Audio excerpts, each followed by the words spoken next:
stop migrating or moving towards a new platform? If as a brand, if I'm not migrating to a new platform, what would be done to boost my deliverability rate? Firstly, I would check that you have DKIM and DMARC and all of this deliverability set, like SPF records. You should check that first. What is your recommendation and point of view on having a preferences versus also having an unsubscribe option? Rather than having you link to a preference center on a landing page, ask the question in the email. How they can focus on generating new subscribers, making sure you're sending to the right content to keep those people engaged. Go-to strategies which might have an effective segmentation, right? And then also getting the best out of that segmentation. Most of the year, I'm not interested in buying running shoes, but at some point I'm going to become engaged and need some new running shoes. If brands can identify that without having to send me an email every single month, I think that's probably going to be the future of segmentation. So the content is the king, right? What would be your take or suggestions on how the brands or marketers, right, consistently can optimize their email content and making sure that they don't lose the brand voice?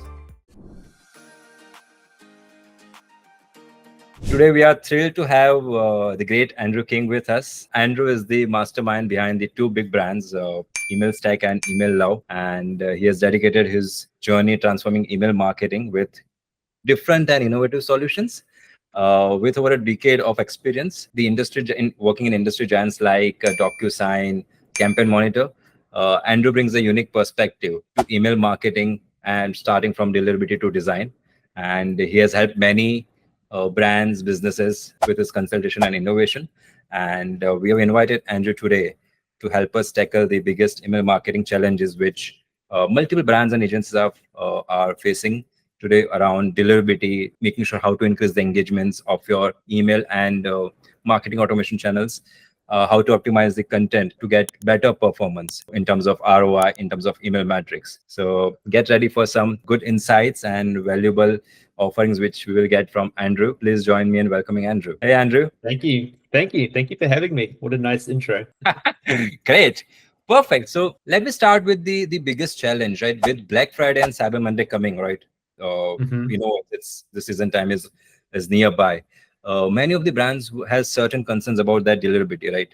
So would love to hear from you on how email marketers, right, can overcome spam filters, because that is a biggest concern, right, which marketers and automation campaign managers has, and how to improve the sender reputation, because those are the current challenges, how to manage the spam filters and taking care of their reputation, right?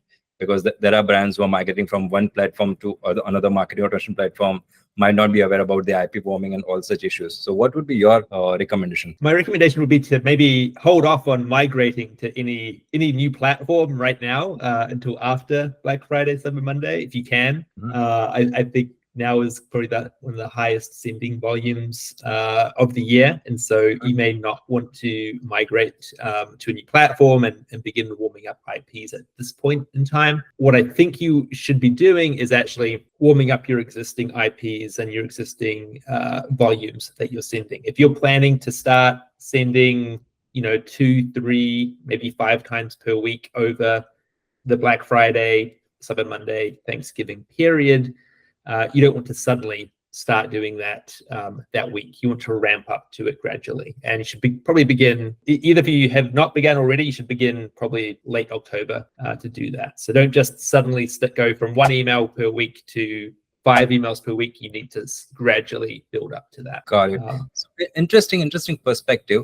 One other area regarding increasing the number of sends, right? Many brands who are not doing heavily in terms of email campaigns or marketing, right, misses out on increasing the sends before the Black Friday, Cyber Monday. So the normal sender, they normally don't target too many users or email addresses or profiles, right?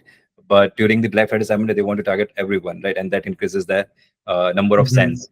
What would be your advice for those specific people? Because starting it in November, right, when Black Friday and Cyber Monday is almost on the verge, might not be the right time. In my understanding and what we have observed into our clients, you should start something by September and or October, just to make sure that email clients are having that visibility. Yes, exactly. And ideally you should be doing some kind of segmentation. You shouldn't just, I would probably advise you not to just start suddenly sending to your entire list more frequently than you have been. I would ramp it up by segmenting your list based on user engagement. So targeting the most frequent and engaged openers and clickers and website browsers on your website first, and then gradually building that up until the week of Black Friday would be my advice there. Great. So yeah, don't just suddenly send to everyone at once in that Black Friday Cyber Monday week. Just to make sure that Black Friday Cyber Monday is the best opportunity for them, and they don't want to lose it by affecting the delivery rate, right? One thing which you mentioned, that stop migrating or moving towards a new platform, right? Which was your initial thought on this pointer. If as a brand, if I'm not migrating to a new platform, what could be done to boost my delivery rate so that before Black Friday Cyber Monday, my inbox placements are on a higher range? Firstly, I would check that you have DKIM and DMARC and all of this deliverability set, like SPF records. You should check that first, right? Like make sure that you have that set up. There's a number of websites out there where you can check if that's set up correctly.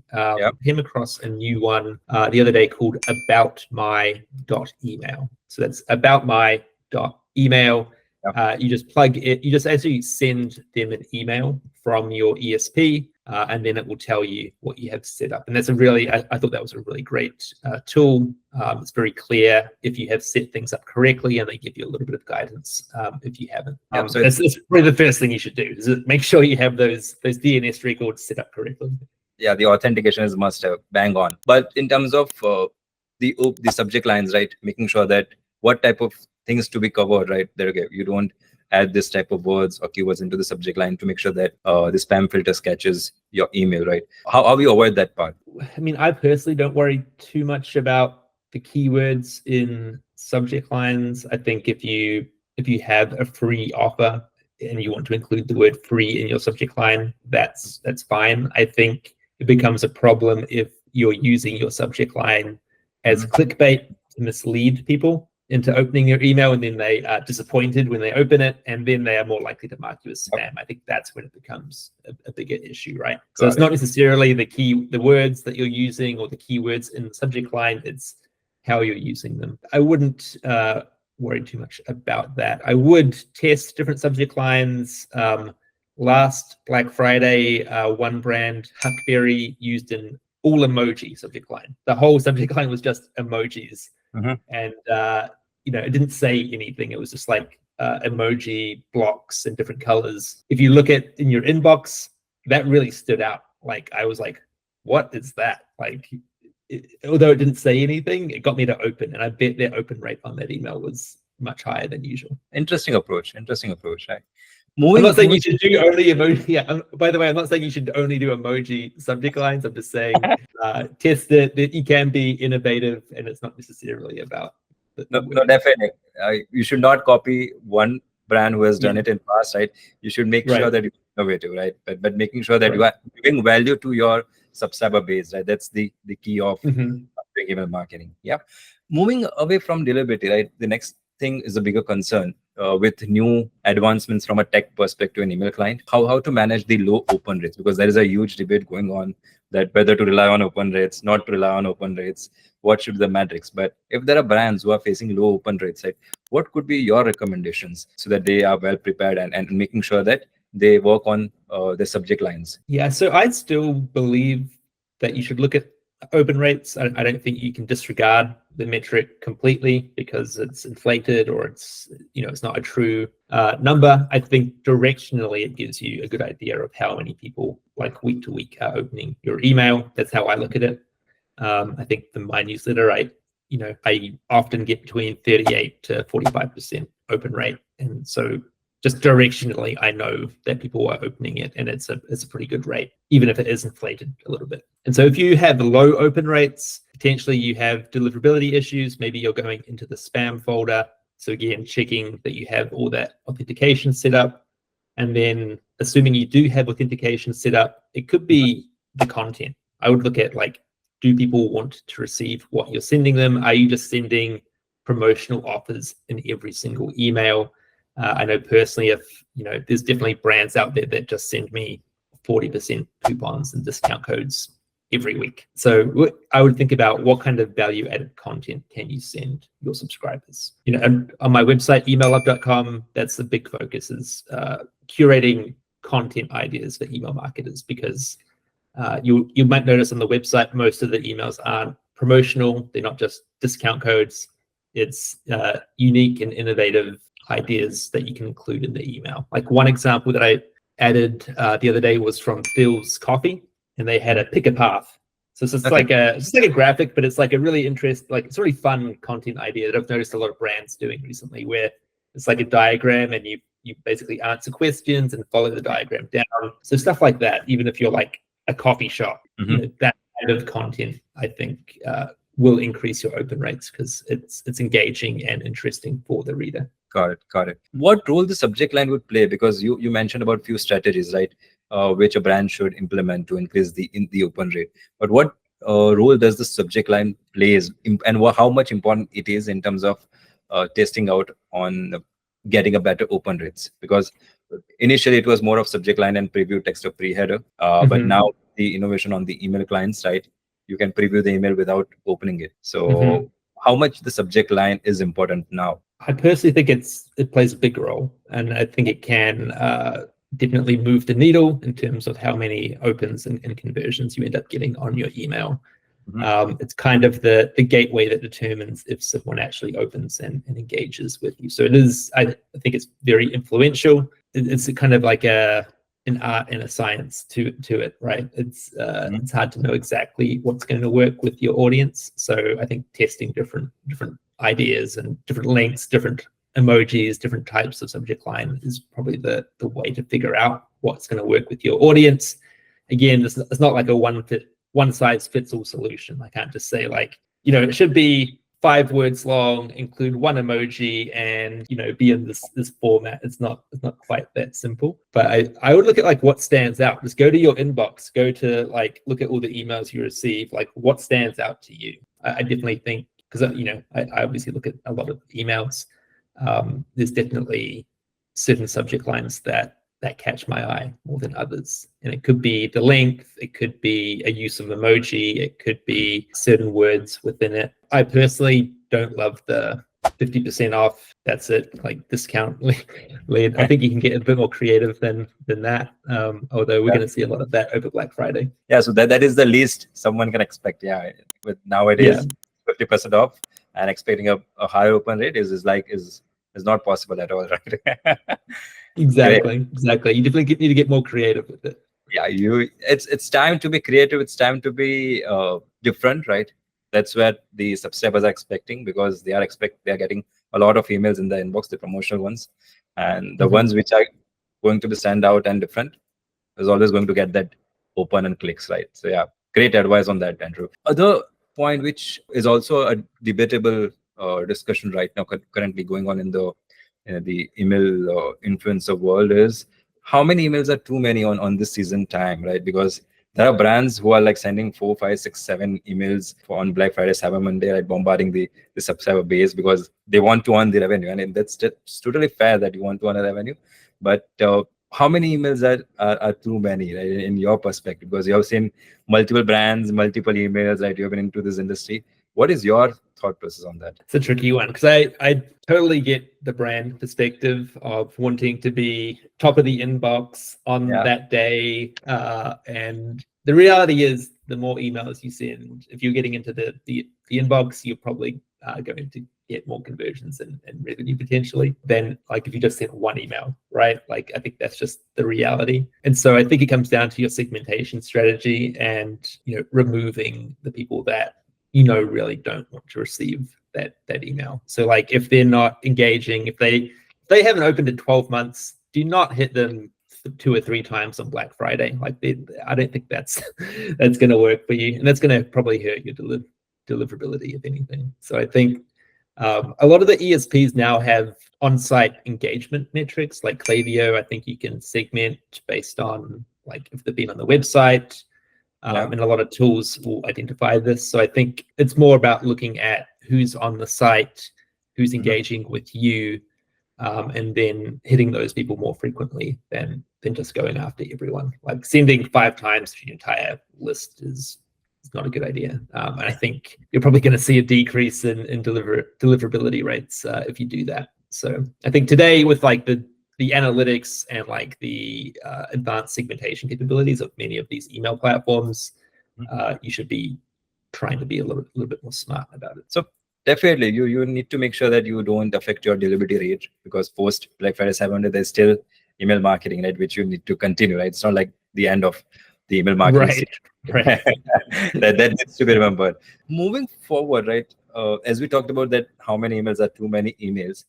The brand also wants to make sure that they don't churn their subscriber list, right? Based on your experience, the connected question which I feel should be asked here is around how to make sure that they reduce their unsubscribe rate, right? And make sure that those subscribers are engaged for a long term.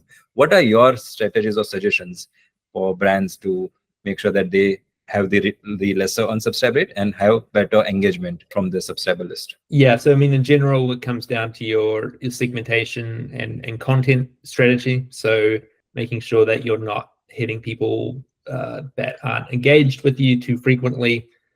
I think it's okay to send to them just send fewer emails than you would your engaged list, and then just being smart about looking at who's on the website, who's abandoning, who's actually engaging with you in other places, and using that in your segmentation. And then also making sure the content isn't just sale. Like I think obviously it's going to be pretty much like that over Black Friday, Cyber Monday, but you need to have a broader content strategy for your email platform. It's kind of like social, right? Like social media, you're not just going to add discount codes to like Instagram or Facebook. You have to be thinking about how to engage the audience on those channels. And I think email marketers should be thinking about it that way as well. It's like, how can I keep this list engaged, and what kind of content do they want to engage with, and what do they want to hear from me? So I think even if you're if you're a retailer, if you're e-commerce, there's plenty of good, like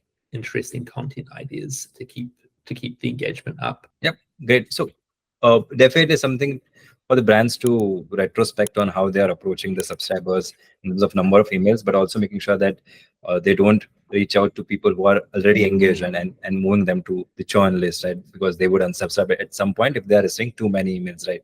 But one thing which I have experienced, and you might have also experienced, that many of the brands are still not aware of the preference center, right? Asking for the preferences. What is your recommendation and the point of view on having a preferences versus also having an unsubscribe option? Because there are possibilities that the subscribers in your list wants to have certain preferred communications. They don't want to hear from you every now and then. They only want to receive specific set of content. Do you see preference center might play a good role to decrease your unsubscribe rate? Yeah, so in my newsletter, I offer both. I definitely am an advocate for having a one-click unsubscribe. In any case, I don't like it when a brand sends me to a preference center and then I have to figure out how to unsubscribe or have to uncheck from every email I'm subscribed to. I definitely don't like that. But I think one strategy that I've seen recently that I think Sony did was, rather than having you link to a preference center on a landing page, they asked the question in the email. So the email was something along the lines of like, what type of photography do you enjoy? Is it like outdoor photography, portraits, I don't remember all the options, but basically you click on a link in the email, then that updates your preferences, and then they know through your click what you're interested in. So I think that's a really interesting idea that I'd like to see more brands implement, because I think you will get some people clicking through to a preference center and filling it out, but the number of people is typically pretty low in my experience. So I think looking at ways to capture that data inside of an email is probably the way to go, in my opinion, as well as have like in conjunction with the one-click unsubscribe if they do want to be fully removed. Yep. No, definitely a great recommendation that you turn your preference into a preference email campaign, right? Whatever you term it, but it's like knowing your subscribers in a better way. So something around that as a campaign is a good idea rather than using a preference center. You'll get more inputs from your audience. The other question which I would love to understand, right? And this is more towards the new age email marketing metrics, right? Which are currently getting discussed across the brands, that how they can optimize their call to actions, right? To drive a higher engagement. So you are able to get placed into the subscribers inbox, that is the core, right? Deliverability.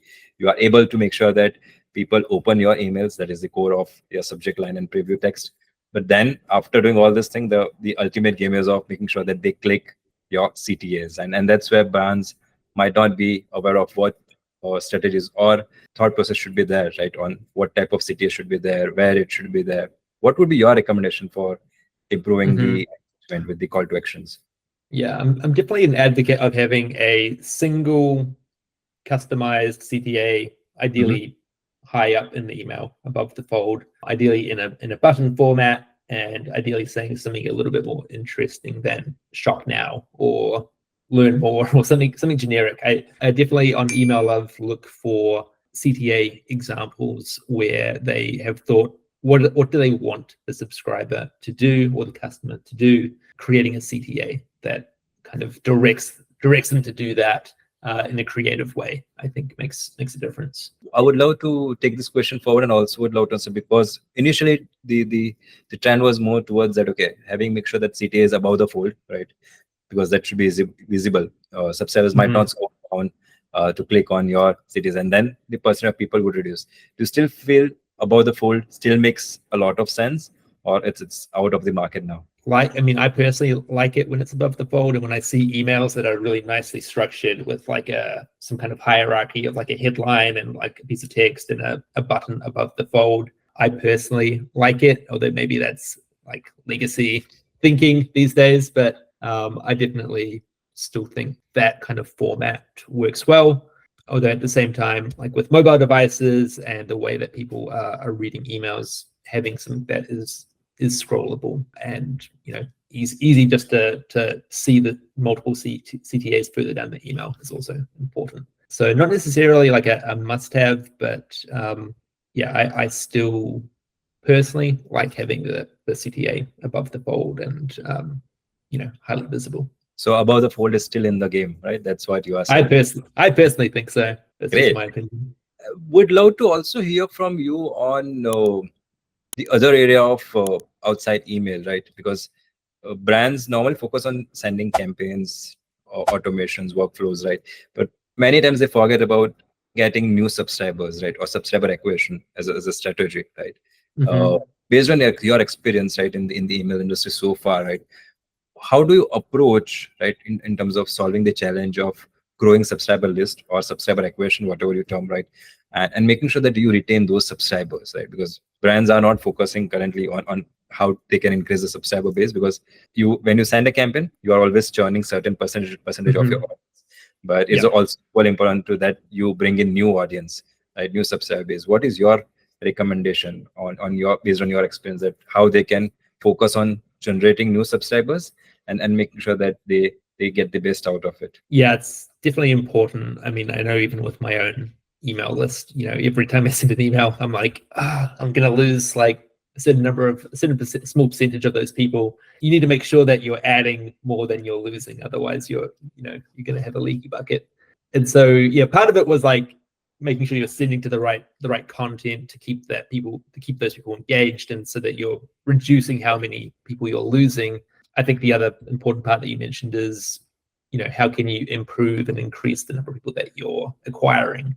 And so pop-ups still work. I have I wish they didn't work. I personally, sometimes they can be annoying. I know that from personal experience. You have like the GDPR pop-up, and then you have the sign up pop-up, and sometimes they overlap and you're like, how do I even sign up?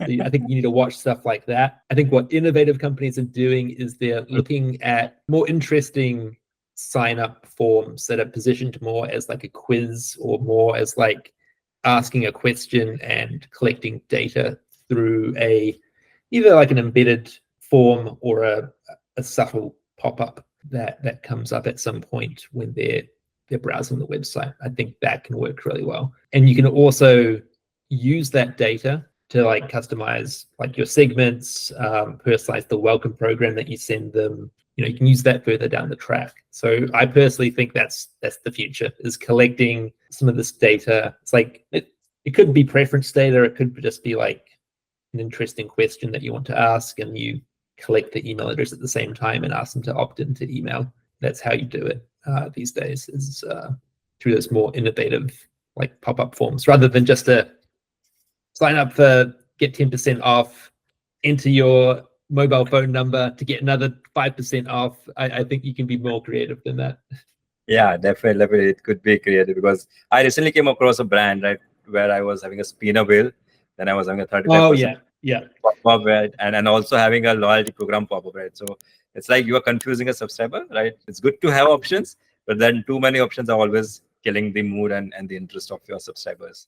You Yeah, gotta watch that. You gotta test that. You don't want multiple pop-ups coming up on the yeah, website at the same time. That's a really bad experience. On Email Love, we don't use Google Analytics. We don't track cookies, okay. so we actually don't have a GDPR pop-up. You may have noticed, because we don't track that information. But we do have an email sign-up form, and I have been thinking I need to improve that by having some kind of embedded quiz or interesting question to ask. Or maybe it's personalized based on what they're browsing. Like they might be browsing like the welcome email category. So how can I customize a pop-up or ask them a question based on what they're looking at on the site? And I think that could be applied to e-commerce, to publishing, to almost any vertical. Great. Yeah, so definitely it's good to get those insights that okay, rather than having a simple pop-up of a discount, percentage off, dollars off, it's better to have some questions or quiz, right? Which makes it generates the curiosity for the subscriber, right, to fill out. It's like having that different experience, and also making sure that you get the information, right, as a brand about your subscriber. Might help you in terms of segmentation in future, right, about their interest and choices. But yeah, a good option which we learned from you today.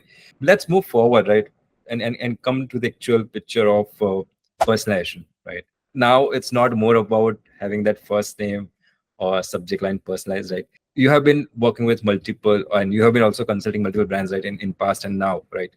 What tools or what personalization strategies you would recommend? Because there are tools in the market who provides personalization at a different level, right. It's not about only the first name and the email addresses, right. It's also about going beyond that. So what tools or and tools and segmentation or personalization strategies, right, which you recommend to the brands to make sure that they make the subscribers feel special? Yeah, so it's funny because when I first started in email marketing, setting up things like a personalized cart abandonment email could take 6 months to like create and set that up. It took a long time, and now all of that stuff is now out of the box for many, like pretty much for anyone that wants to do it, right? With platforms like Klaviyo and Shopify does a lot of this stuff for you. I think that's table stakes these days, is merging in what products you've browsed, recommended products, abandoned products. That kind of stuff is expected these days, and I think we need to move even beyond that to looking at personalization based on what someone's actually interested in, what we know about them, and that kind of goes back to like collecting that preference data in a smart way, or collecting that quiz data up front and then personalizing your programs based on that later on. So I think it's, you can create almost like, I want to use the word like whimsical experiences just by, merging in some of that data or showing that who you're sending an email to, I think is how I would describe it. An email from Starbucks that Emily Ryan added to Email Love recently had a banner at the top and it said, "You've been a Starbucks rewards member for 9 years. You signed up in this year." That was like the message. It didn't really direct you to do anything, but I loved that. Like I was like, wow, they like really know me. Like, and then it made me think like, oh wow, like I have been a member for like a long time. Making it feel special. Yeah, I think it makes you feel special, and 99% of the emails don't do that. So if you can do something like that, you're already doing better than most brands, right? What are your go-to strategies, right, in terms of the segmentation? Because the basic segmentation which brands are normally aware of is like active openers, active non-openers, right? Because these are like the core, right? You should go beyond this, right? If you want to understand and make our subscribers feel special with the type of content, right? We feel that as an agency, we feel that we should go beyond the basic active openers and non-opener segmentation. There should be types of segmentation based on industry. What you feel, right? Because as a email marketer, email consultant in the industry so far, audience segmentation is a crucial part of your email marketing strategy. And there are brands who are playing it pretty well, and there are brands who are not able to leverage it in a right way. What are your strategies or go-to strategies, right, which might have an effective segmentation, right, and then also getting the best out of that segmentation?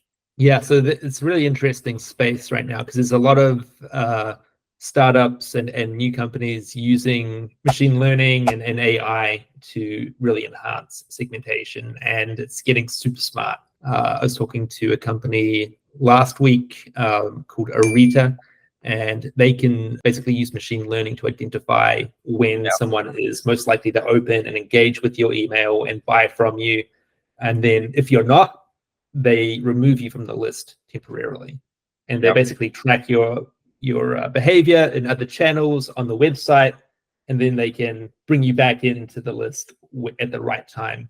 So I think that's the future. I think that's what we're going to see ESPs probably build out into their segmentation. But that kind of thing is possible today, and that's what I think is probably the future of segmentation. It's not just did I open, did I click? It's looking at holistically, are you engaged with the brand at any level? And then should we, determine using that data to determine if you should send an email. Most of the year, I'm not interested in buying running shoes, but at some point, I'm going to become engaged and need some new running shoes. And so brands can identify that without having to send me an email every single month.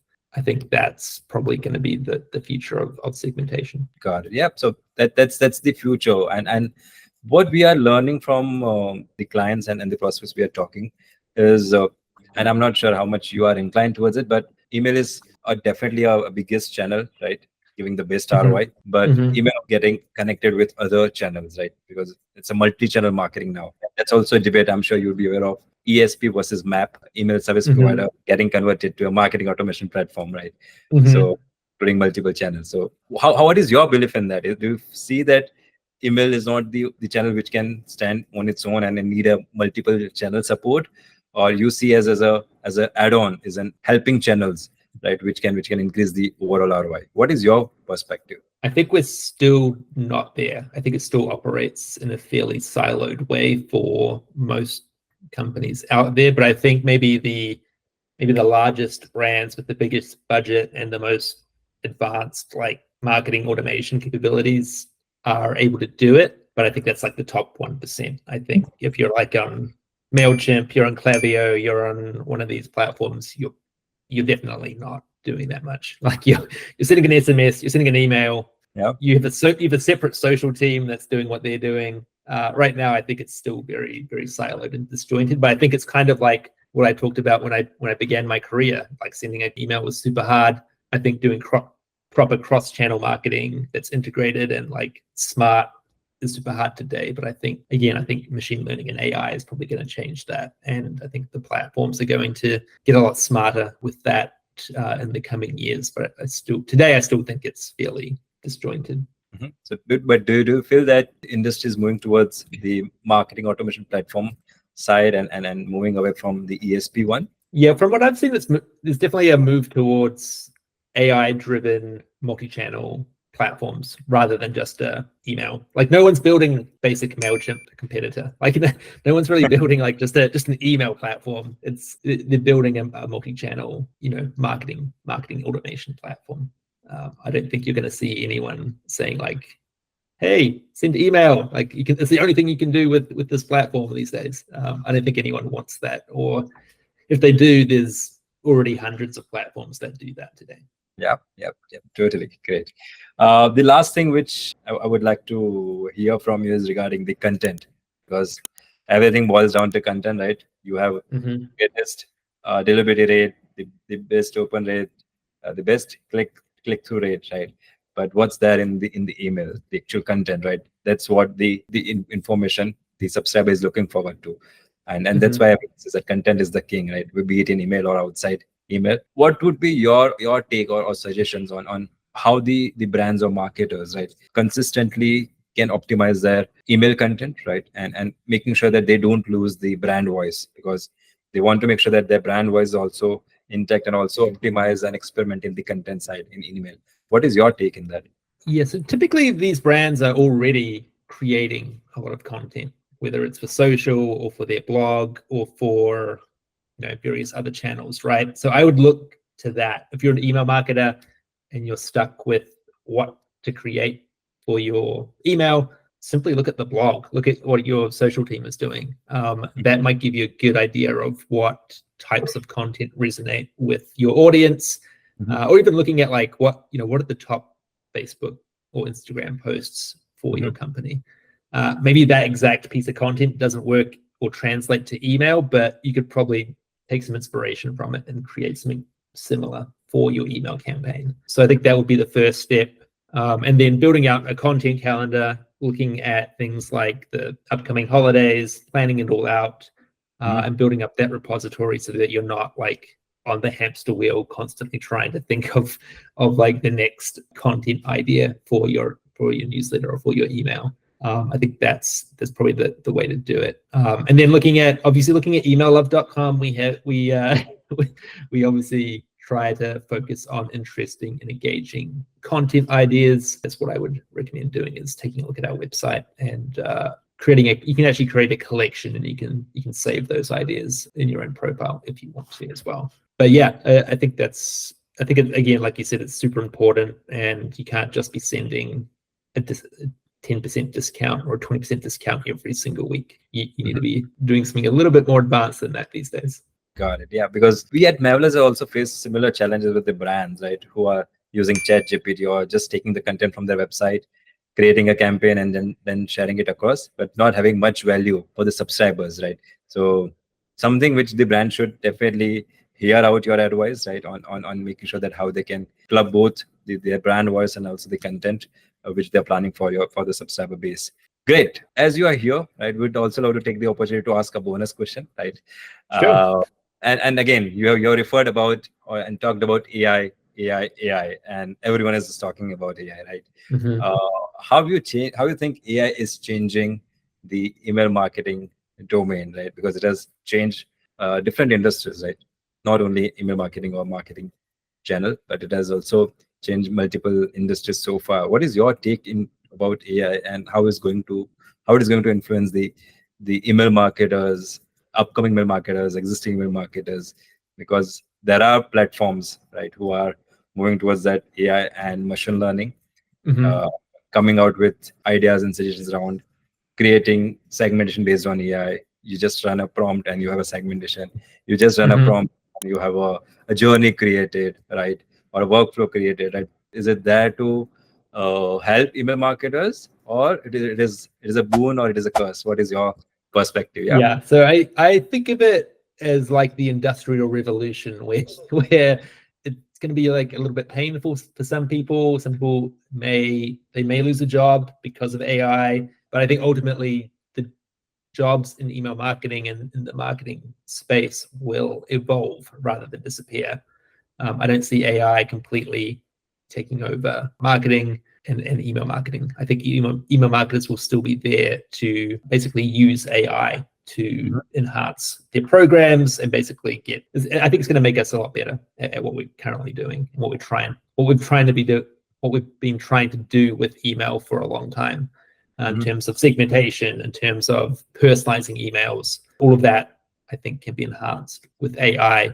And then in terms of like production, I think AI will be used to maybe take some of the pain out of producing an email. So rather than trying to spend 5 hours fixing white lines in Outlook or trying to debug some issue in some niche email client, I think AI will resolve that for you or help you in some way build an email that looks beautiful and has great content, and you as the marketer will focus more on like the content ideas, creating the content, creating the offers, creating the segments.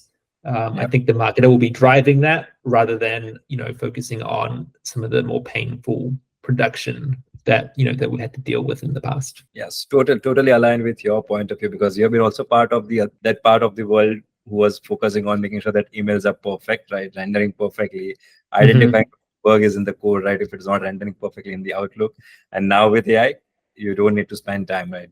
AI can and help you in identifying it in minutes and seconds. So you have seen that Exactly. transition, right? So Mhm. you are able to relate the most. Great. So thanks for such a wonderful thoughts, inspirations, and strategies, Andrew. It was really great having you here, and I'm sure the brands, the email marketers who are going to see this are going to take many learnings and inspiration from the discussion. Thank you for having me. I really appreciate it. Those were some great questions. You can invite me back anytime. I'd be happy to chat again. Sure, perfect. Would love to connect you with you again, right, on a different topic, on a different note, and make sure that we give it back to the community by sharing our insights. Thanks. Perfect. Thanks, Andrew.